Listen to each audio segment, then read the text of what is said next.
Hello everyone, welcome back to the channel.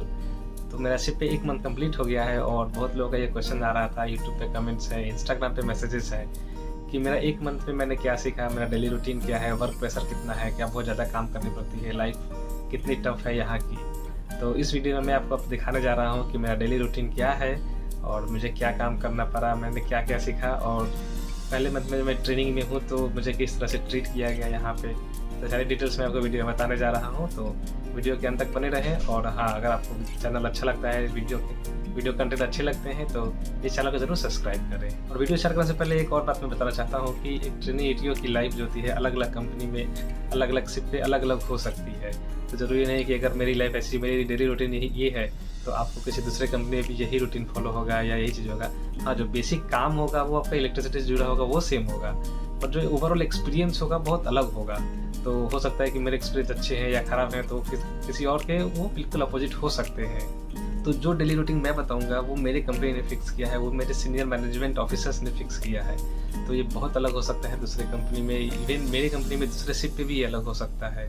कुछ difficulty जो मैं यहाँ फाइंड कर रहा हूँ हो सकता है कि दूसरे कंपनी में वो ना हो, कुछ एक्स्ट्रा फैसिलिटी जो मुझे यहाँ मिल रही है वो दूसरे कंपनी में ना हो। तो जो मैं बताने जा रहा हूँ वो यूनिवर्सल नहीं है, बट हाँ, आपका काम यूनिवर्सल है, वो सेम होगा हर कंपनी में, हर शिप पे। बट ओवरऑल ट्रीटमेंट वो अलग अलग हो सकता है, अलग अलग कंपनीज में, अलग अलग शिप में और अलग अलग सीनियर्स में जिनके अंडर में आप ट्रेनिंग कर रहे हैं, जो आपका सुपरविजन कर रहे हैं, उनसे भी बहुत बड़ा इफेक्ट पड़ता है कि आपकी लाइफ कैसी होगी शिप पे।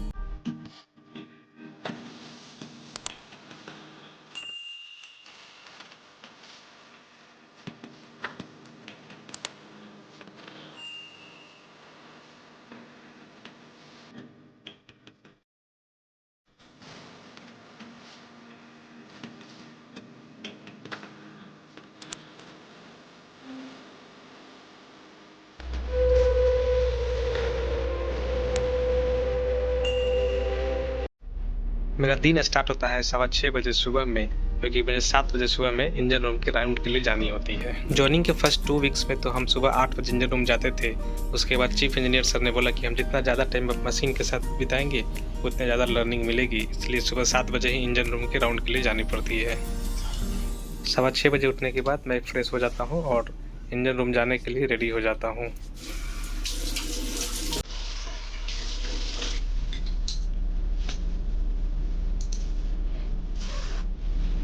इंजन रूम जाने से पहले मैं कोई भी एक फल खा लेता हूँ, जो कि मैं गली से ला कर रखता हूँ, अपने फ्रिज में रखता हूँ। और ये फ्रिज में मेरा एप्पल रहा है।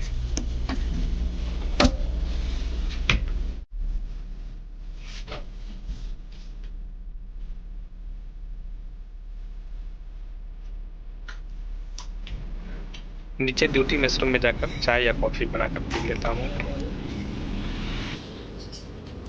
मेस रूम में मिल्क, तरह तरह के चाय, कॉफ़ी, जूस, बहुत सारे कुछ अवेलेबल होते हैं जो बिना आप पी कर जा सकते हैं।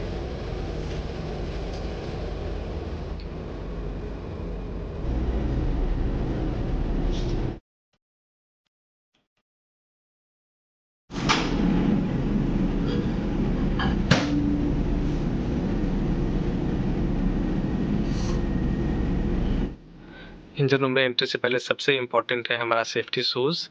ये बहुत ही हाई क्वालिटी का शूज़ है जो कि 300 डिग्री सेल्सियस के ऊपर का टेम्परेचर भी सह सकता है। और जो नेक्स्ट सेफ्टी इक्विपमेंट है जो कि मस्ट है वो है आई ग्लासेस, ईयर मफ और हेलमेट। इसके बिना हम इंजन रूम में एंट्री कभी नहीं कर सकते हैं।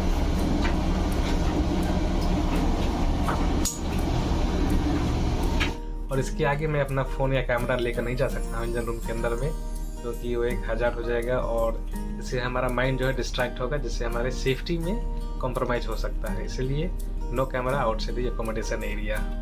बट मैं यहाँ से आपको ये बता सकता हूँ कि हमें काम क्या करना होता है। और उससे पहले मैं आपको बता दूँ कि मेरे ऊपर में एक सीनियर ईटीओ है जिनके अंडर में मैं काम करता हूँ। वो मुझे सिखाते हैं, वो मैं उन्हें देखता हूँ, ऑब्जर्व करता हूँ। और शिप पे आने के बाद ये स्ट्रिक्ट इंस्ट्रक्शन थे कि जैसे कि ये मेरा फर्स्ट शिप है, मुझे कोई प्रैक्टिकल एक्सपीरियंस नहीं है, तो मुझे कोई भी काम ना दिया जाए, मैं सिर्फ और सिर्फ ऑब्जर्व करूँगा थिंग्स को, काम कैसे हो रही है और उससे सीखूंगा। शिप पे आने के बाद फर्स्ट वीक में मुझे कोई काम नहीं दिया गया, मैं सिर्फ इंजन रूम के साथ फैमिलियराइज हुआ था, कौन से लोकेशंस पे कौन से इक्विपमेंट्स रखे हुए हैं, उनके इमरजेंसी स्टॉप बटन्स किधर हैं और इंजन रूम में इमरजेंसी एस्केप किधर है, इमरजेंसी लाइट्स किधर है और उसके बाद मैं जो भी राउंड लेता था उसमें सारे इमरजेंसी लाइट्स को देखता था, सारे मोटर्स की जो करंट होती है, एम्पियर होती है, वो देखता था, उनकी टेम्परेचर चेक करता था ताकि सारे मोटर्स करेक्टली फंक्शन कर रहे हैं।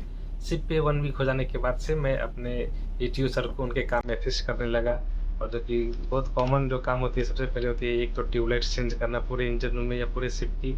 उसके बाद जब भी लो इंसुलेशन आती है तो उस इंसुलेशन को ट्रबल शूट करना, फाइंड आउट करना और उसे ठीक करना। और जैसे कुछ काम मैं जो करता था उसे मैं अपने डायरी में नोट डाउन कर लेता था, तो मैं उससे आपको देखकर बता सकता हूँ कि मैंने 1 महीने में क्या क्या काम किया है। तो एक तो है इंसुलेशन फाइंडिंग का, वो काम हुआ था। उसके बाद ब्रिज मैन्यूवरिंग सिस्टम का जो बैटरी का लोड टेस्ट होता है वो किया। उसके बाद CCR में UPS का लोड टेस्ट। सैटरडे का जो ETO का हर शिफ्ट पे काम होता है वो फायर अलार्म डिटेक्शन को ट्राई आउट करना, फिर प्रोविजन स्टोरेज जो मैन लॉगिन अलार्म होता है उसे ट्राई आउट करना, बैटरी टेस्टिंग करना, फिर एटमॉस्फेरिक मिस्ट डिटेक्टर का ट्राई आउट करना। तो कुछ फिक्स्ड रूटीन होते हैं सैटरडे के जो हर सैटरडे को हमें करने होते हैं, वो मैं करता हूँ अपने सर के साथ। अल्टरनेटर का इंस्पेक्शन करना, उसके केबल कनेक्शन देखना वो सब सही से टाइट है या नहीं है। गैस डिटेक्टर होते हैं जो कि टैंकर शिप्स में हाइड्रोकार्बन या H2S गैस का डिटेक्टर्स लगे होते हैं, तो हमें वो चेक करने होते हैं कि वो सही से फंक्शन कर रहे हैं या नहीं कर रहे हैं, उन्हें सही से कैलिब्रेट करना टाइमली। फिर सॉफ्ट अर्थ डिवाइस का इंस्पेक्शन, MGPS और ICCP का डेली में इंस्पेक्शन करता हूँ और उसकी रीडिंग्स होता है मैं लॉग बुक में डालता हूँ। इसके साथ जो भी अगर कोई प्रॉब्लम आती है शिप पे इलेक्ट्रिसिटी से रिलेटेड, अगर ब्लास्ट वाटर पंप हो गया या स्टीयरिंग का सिस्टम हो गया या ब्रिज का टेलीफोन हो गया, तो ये सारे काम हमें करना होता है। इसमें और भी डिटेल्स में मैं आपको आगे बताऊंगा आने वाले वीडियोस में कि और हमें क्या क्या काम करते हैं। तो मॉर्निंग में 7 to 8 राउंड के बाद 8 बजे सारे इंजीनियर्स आ जाते हैं इंजन रूम में। उसके बाद हमारा टूल बॉक्स मीटिंग होता है, जिसमें बेसिकली हम ये डिस्कस करते हैं कि आज दिन में जो भी काम होने वाले हैं, कौन कौन से काम हैं, उनमें कौन कौन से सेफ्टी प्रिकॉशंस हमें लेने होते हैं, वो पूरा डिस्कशन होता है सारे इंजीनियर्स के बीच में। उसके बाद जो भी ड्यूटी राउंड में आते हैं 7 o'clock, वो फिर ब्रेकफास्ट के लिए जाते हैं, और फिर मैं 8:30 में फिर से इंजन रूम में आ जाता हूँ और अपने काम में लग जाता हूँ। फिर 8:30 to 10 o'clock हमारा काम चलता है, और 10 o'clock में टी ब्रेक होता है। 10 o'clock to 10:30 में, 10:30 से 12 o'clock का हमारा काम होता है, और 12 o'clock हम लंच के लिए आते हैं वापस। तो लंच का टाइम है 12 to 1 है। उसके बाद 1 o'clock फिर हम वापस काम पे लग जाते हैं, और 1 o'clock to 3 o'clock फिर से काम चलता है, और 3 o'clock फिर से टी ब्रेक होता है, 3 o'clock to 3:30, और उसके बाद 3:30 to 5 o'clock फिर से काम होता है। हमारा शिप जो है वो एक UMS शिप है, मतलब कि अनमैन्ड सिस्टम।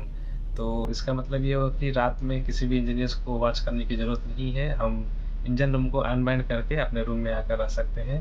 तो 5 o'clock हम अनमैन्ड करके ब्रिज को इन्फॉर्म कर देते हैं, और 5 to 6 हमारा रेस्ट टाइम होता है, या हम उसमें अपना नहा सकते हैं या कुछ भी काम कर सकते हैं। और 6 o'clock जो होता है शिप पे डिनर का टाइम होता है।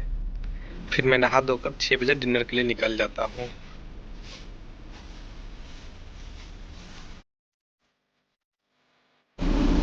ये है ऑफिसर्स का मेस रूम, और ये इसका गेट है।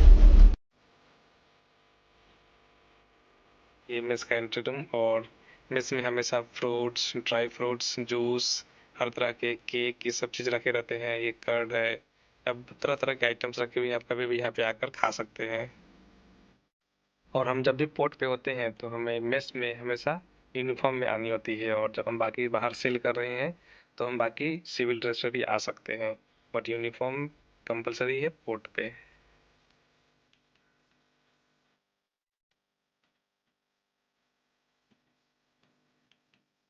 और ये है हमारे साथ 5th इंजीनियर गौरव, इनका भी ये पहला शिप है।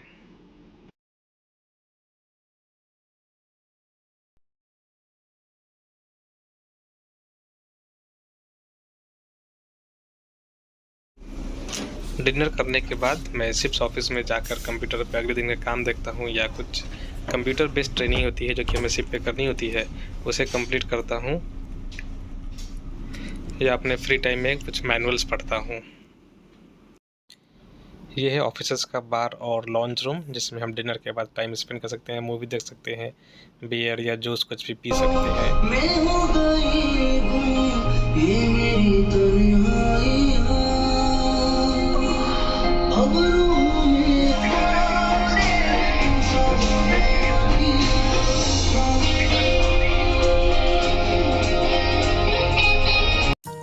अधिकतर दिन तो मैं डिनर के बाद ब्रिज पे जाकर सनसेट का आनंद लेता हूँ।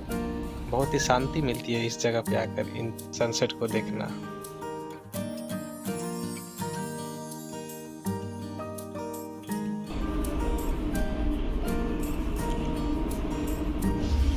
इसके बाद फिर से 9 to 10 मेरा इंजन राउंड होता है, जिसमें मैं जाकर फिर से सारे मोटर्स की कंडीशन चेक करता हूँ, सारे ठीक से फंक्शन कर रहे हैं। और 10 o'clock अपने रूम में वापस आता हूँ और उसके बाद मैं कुछ मैनुअल्स पढ़ता हूँ, अपने घर वालों से बातें करता हूँ और 11 साढ़े 11 होते होते मैं फिर सो जाता हूँ। तो फाइनली 1 मंथ के बाद क्वेश्चन ये है कि क्या मैं अपने काम से खुश हूँ? क्या मैं इस प्रोफेशन में जो मैं चूज़ किया हूँ, कि मुझे कैसा लग रहा है, कितना वर्क प्रेशर है? तो मैं आपको बता दूँ कि जो फिज़िकल वर्क प्रेशर है वो तो यहाँ पे बिल्कुल नहीं है, लेकिन जो मेंटल प्रेशर है वो बहुत है, क्योंकि 8 महीने की ट्रेनिंग है और बहुत कुछ सीखने की है। मतलब एक ईटीओ पे जो होती है शिप की इलेक्ट्रिसिटी चलने वाली हर इक्विपमेंट्स को उसका फंक्शन जानना, उसका ट्रबल शूटिंग जानना और कब क्या प्रॉब्लम आ जाए किसी की, ये कोई नहीं जानता है। तो हमें और सबसे बड़ी मुसीबत ये है कि हम सिर्फ पे अकेले होते हैं। अगर कोई प्रॉब्लम होती है तो हमें कोई हेल्प करने वाला नहीं होता है, हमें खुद ही अकेले ही उस प्रॉब्लम को सॉल्व करनी है, ढूँढनी है। और हाँ, ऑफ़कोर्स चीफ़ इंजीनियर रहेंगे या सेकंड इंजीनियर रहेंगे, वो हमें थोड़ा बहुत हेल्प कर सकते हैं। पर जो इलेक्ट्रिकली जो टेक्निकली वो हमें ज़्यादा हेल्प नहीं कर पाएँगे, तो हम बिल्कुल अकेले होते हैं ये काम करने के लिए। तो प्रेशर बहुत ज़्यादा है कि हम जितना जल्दी से जल्दी और जितना ज़्यादा से ज़्यादा काम अपने सीख लें, तो हमारे लिए अच्छा होगा। और मैं ये फिर से बताना चाहता हूँ कि ये मेरा पर्सनल एक्सपीरियंस रहा है, जो कि मुझे तो बहुत अच्छा लगा है। लेकिन किसी और शिप पे, किसी और कैडेट के साथ उनका एक्सपीरियंस अच्छा ना हो सकता है। तो आप यूनिवर्सली ये बिल्कुल ना मान लें कि ये जो प्रोफ़ेशन होता है कि बहुत अच्छा होता है या बहुत ख़राब होता है। ये person to person, company to company, ship to ship बहुत सारे फैक्टर्स पे डिपेंड करता है। ऐसे बहुत सारे केसेस हैं जो कि मैंने सुना है, मुझे मैसेज आते हैं कि दूसरे शिप पे उनकी वर्क वेस्ट आवर्स जो होती है कि अच्छे से मैनेज नहीं होती है, उन्हें ठीक से रेस्ट नहीं मिलती है, बहुत ज़्यादा फिजिकल वर्क होती है। तो अलग-अलग कंडीशंस हो सकती है, अलग-अलग शिप पे मैं फिर से बताना चाहता हूँ। इसलिए मैं फिर से यही कहूँगा कि आप अच्छे कॉलेज से अपना कोर्स करें, अच्छी कंपनी जॉइन करें, तो आपकी लाइफ़ अच्छी रहेगी। तो चलिए वीडियो को यहीं पे अंत करते हैं और हम आपसे मिलते हैं अपने अगले वीडियो में। तब तक के लिए जय हिंद, जय भारत।